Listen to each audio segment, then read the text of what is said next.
क्या आपने ध्यान दिया है कि पिछले कुछ हफ्तों में सिल्वर यानी चांदी की कीमतों में अचानक उछाल क्यों आया है? हर दिन 3,000 से लेकर 4,000 तक ऊपर नीचे।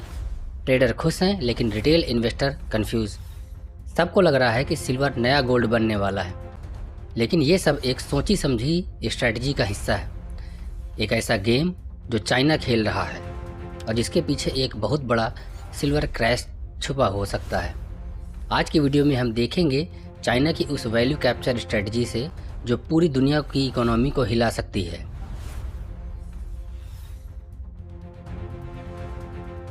चाइना के ऑफिशियल न्यूज़पेपर ग्लोबल टाइम के अकॉर्डिंग चाइना ने 2026-27 के लिए रेयर अर्थ मेटल के एक्सपोर्ट पर नए कड़े नियम बनाए हैं।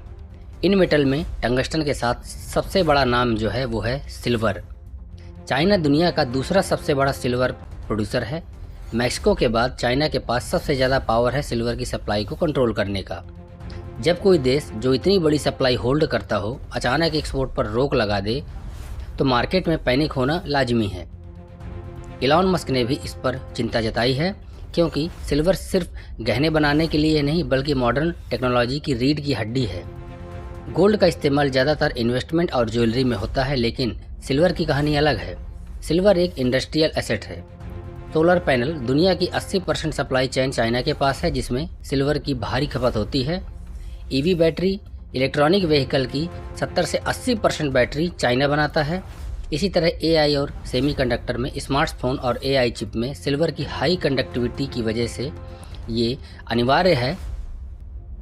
चाइना का कहना है कि वो एनवायरनमेंट प्रोटेक्शन और नेचुरल रिसोर्स को बचाने के लिए एक्सपोर्ट रोक रहा है, लेकिन असली वजह ये है कि चाइना अब रॉ सिल्वर यानी जो कच्चा माल है सिल्वर का, उसको बेचने की बजाय अब उससे बने हुए प्रोडक्ट जैसे सोलर पैनल, ईवी को बेचना चाहता है।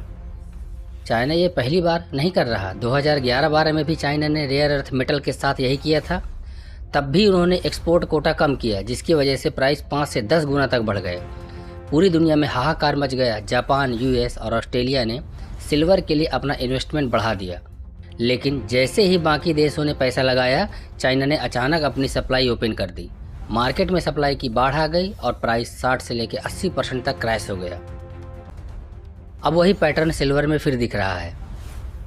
फेज़ 1 में एक्सपोर्ट को कंट्रोल करके सप्लाई कम करो। फेज़ 2 में फोमो क्रिएट करो, जिससे जब प्राइस बढ़ें तो लोग फियर ऑफ मिसिंग आउट में ज़्यादा खरीदें। और फेज़ 3 जिसमें जब दुनिया दूसरे रास्ते ढूंढने लगे और पैसा इन्वेस्ट करे, तब चाइना अपनी इन्वेंट्री डंप कर देगा। जब चाइना सप्लाई रास्ता खोल देगा तो जो सिल्वर आज 2,40,000 के आसपास दिख रही है वो पलक झपकते ही नीचे गिर सकता है। ये प्राइस मैनिपुलेशन नहीं बल्कि साइकिल मैनिपुलेशन है। तो आपको क्या करना चाहिए? पहली बात, फोमो में आकर इस उछाल पर सिल्वर ना खरीदें। दूसरी बात, सिल्वर को गोल्ड की तरह सेफ हेवन ना समझें। गोल्ड बाय एंड फॉरगेट वाली एसेट है, जबकि सिल्वर एक हाई रिस्क इंडस्ट्रियल मेटल है। तीसरी बात, अगर इन्वेस्ट करना ही है तो पार्ट्स में लेकर करें और शॉर्ट टर्म के लिए अलर्ट रहें। चाइना जब सप्लाई टाइट करता है तो प्राइस भागता है, लेकिन जब वो सप्लाई खोलता है तो क्रैश बहुत दर्दनाक होता है। आपको क्या लगता है, क्या सिल्वर में ये उछाल असली है या चाइना का एक नया जाल? कमेंट में अपनी राय जरूर बताएं।